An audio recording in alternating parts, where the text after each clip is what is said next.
భార్య భర్తలు చక్కగా ఉంటారా? భర్తను కొంత పోయి భార్య నేర్పిస్తావు, భార్యను కొంత పోయి భర్త నేర్పిస్తావు. అవయ్యను చక్కగానే ఉంటే అవదోడు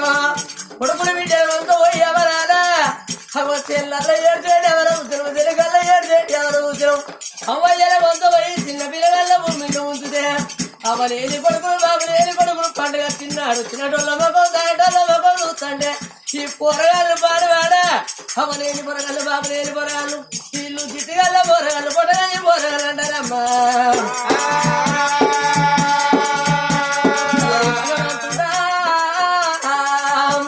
ఆ భగవంతుని చెప్పరాయేమో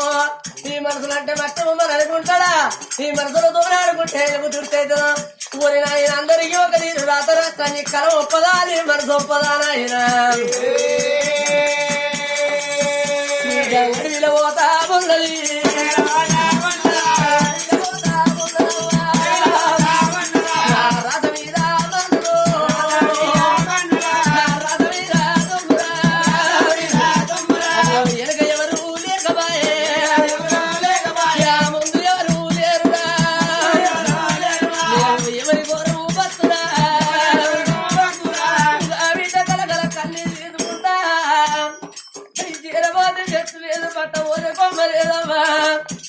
భగవంతుడా ఎవరిళ్ళలో పోదుకున్నా అల్లవరకు నాకెవరు లేరా?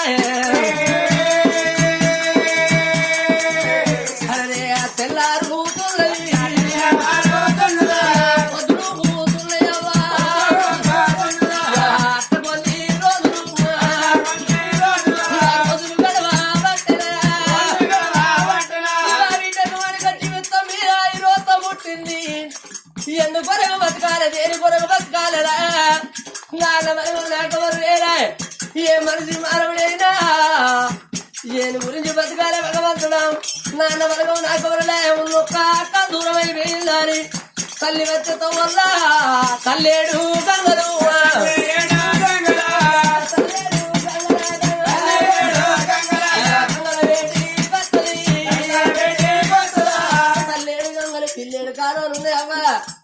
గంగరాడి నా బాణం తీసుకుంటాను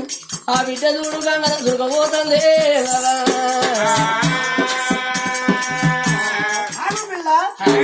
అప్పుడు ఆ పొలను మాత్రం రెక్కబట్టి గంగల దునికేడి పొలను మాత్రం ఆగబట్టు మరి ఆగబట్టు ఎవరో కాదు పాండేంద్ర నవరవర మాత్రం రాదు మరి చూడు పాండేంద్ర మహారాజు తల్లి పవనవతి ఇద్దరు కొడుకుల కంటే పెద్దోడు మాత్రం పవనచంద్ర మహారాజు అమరంగా పట్టణం వెళ్ళటం వేడు అన్నవైన కాడికెళ్ళి తమ్ముడు చూడు గుట్ట పోయి కట్టెలు కొట్టుకొని కట్టెలు అమ్ముకొని అవ్వయ్యను దాస్తాడు అదేటయుగు కట్టెల మోపులు ఎత్తులు పెట్టుకొని గంగ ఒడ్డుకు మీదికెళ్ళి వస్తాడు ఆ పొల్ల గంగల పడతాడు పోయే పాలను రక్షించు రెక్కబట్టి ఆగబట్టిండు ఏ ఊరు పల్లోకని గంగలవాడిని పానం ఎందుకు తీసుకుంటావు అమ్మాయి తిడితే మాత్రం అమ్మాయి మీద అలిగచ్చి గంగలవాడి పానం తీసుకుంటావు అట్లా కాకపోతే అన్నదమ్ములు తిడితే అలిగచ్చి గంగలవాడి పానం తీసుకుంటావు వయసు మీరిన పొల్లో ఎవరైనా చేసుకుంటా అని మోసం చేస్తే చేసుకోకపోతే మాత్రం వాళ్ళ మీద కోపంగా గంగలవాడి పానం తీసుకుంటావు అసలు నీ పేరేంది నీ యొక్క అవ్వయ్య పేరేంది సచ్చి సాధించేది ఏమన్నది మన నుండి సాధనేయాలి ఎందుకు నీ పానం తీసుకుంటావు పిల్ల అయ్యా నా అన్న బలగం నాకెవరున్నారయ్యా అని ఇతగానికి నా రాజ్యం చెప్పుతా నా దేశం చెప్పుతా నా యొక్క ఇతగాడి తీసుకుపోయి నా రాజ్యంలో అప్ప చెప్తాడు మళ్ళీ ఎప్పుడు చెప్పాను అన్నట్టు నా భావ చేతిలో నా బతుక అయిపోతుంది నాయనా నాకు చూడని చుట్టాలు లేరు పాడని బంధువులు లేరు నా అన్న బలగం నాకెవరు పుట్టు కత్తర్ల చూడే నా అమ్మ వచ్చింది బాబు వచ్చింది నా అన్న బలగం నాకెవరు నేను బుచ్చ అనాథలయ్యా దేవికి అవ్వా పేరైతే నా పేరు బిడ్డల్లో దేవికి అని చెప్పింది బుచ్చ అనాథలని చెప్పింది రాజుల కులం కాదని అప్పుడనే గుణుడు పిలగాడు రమ్మచీలరాజు నా అవ్వయ్య కడపలో ఇద్దరు ముడితే అన్న పాపిస్తోడైను అవ్వని మందలి రాలేదు బాబాని మందలి రాలేదు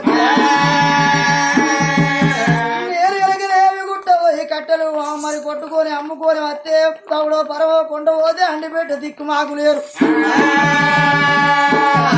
ఈ పిల్లలు ఓరుకోని నా గుడిసెగాడి పోతే నేను తెచ్చిన తవుడో పరమ బుక్కెడు అన్నం వండితే అవ్వకింత వేసి అయ్యకింత తినబెట్టి నేనింత తింటది పొల్లింత తింటది పొలం నా ఇంటికాడ గుడిసెకాడ చదువుకుంటా నాకెవరు లేదు అయ్యో శల్యాన్ని పిలిచిండు శల్యాన్ని పిలిచినప్పుడు ఆ పొల కూడా అన్నాన్ని పిలిచింది ఎవరు లేకుంటే ఏంది చూడు అవ్వయ్య కడపలో నేను ఒక్కడనే ఉన్నా రాశల్లే నా ఇంటి పోదాం నిన్ను నేను చదువుకుంటా అందుకే అంటారు ఒకరి మేలు మనం ఓడితే పైన మన మేలు దేవుడు ఓడతాడు రాశి వెళ్ళినప్పుడు ఆ పొలం దోరుకోని తన దెబ్బ దెబ్బ గుడిసెకాడికాడు చీలరాజు పొలం దోరుకోని గుడిసెకాడికి వచ్చి అవ్వ భవనవతి నాయన పాండేంద్ర వారాన్ని పిలిచినాడు రాజులు కొడక మనం బతికేది ఇంత ఎగ్గిలామంటే వాళ్ళు ఎవరు రంగా పొలం తీసుకొని వచ్చినాము కొడక మనకు తినవాలంటే తిండి లేదు వాళ్ళు ఎవరని మాట్లాడదు అవ్వయ్య అట్లా కాదు అవ్వ పొలను చూడు అవ్వ లేదు అయ్యా లేడు అన్నదమ్మల బలగం లేరాటి ఎవరు లేని బతుకు నాకెందుకొని గంగలవాడి పానం తీసుకుంటా అంటే రాసి వెళ్ళావు నిన్ను చదువుకుంటా కులం వేరైనా పర్వాలేదు నా తోడ పుట్టిన చెల్లి వంటిదాను నీకు దిక్కు లేకపోతే నిన్ను తోడున్న చెల్లని ఆ పొలం తోడుకొని వచ్చి మీ కడపలో పుట్టిన బిడ్డను కోరి నా తోడ పుట్టిన చెల్లి అనుకుంటాను మాట్లాడినప్పుడు ఆ తల్లి పవనవతి 60 ఏళ్ళ పెద్ద మనుషులు రాబిడ్డ రోడ్లు రెక్కలు దాపి ఆ పొలను గుడిసెలో తొలిగచ్చారు గుడిసెలకు వచ్చింది ఆ గుడిసైనా పర్వాలేదు 7 గంటల గుడిసెను కలికి ముగ్గులేస్తుంది అప్పుడు చూడు పిల్లగాడు రోజు చూడు అందరు గట్టల్లో పోతాడు కట్టెలు కొట్టుకొని వస్తాడు తవుడో పరమో పట్టుకొని వస్తే ఆ పొల్ల అంటుతాడు అవ్వయ్యకు ఇంత ఎత్తుంది పిల్లగానికి ఇంత ఎత్తుంది అన్నారు పిలుస్తుంది ఆ పొల్ల ఇంత తింటాను వాళ్ళ బతుకు అక్కడ బతారు ఆ పొల్ల మాత్రం చూడు ఇక్కడ పాండేంద్ర పట్టవల మాత్రం ఈ పొల్లకు మాత్రం ఇతడు మాత్రం బావ అని తెలియదు ఏది మరి చూడు ఆ యొక్క బావ ఈ తమ్ముడు అని తెలియదు ఇక్కడ ఈ పొలగానికి కూడా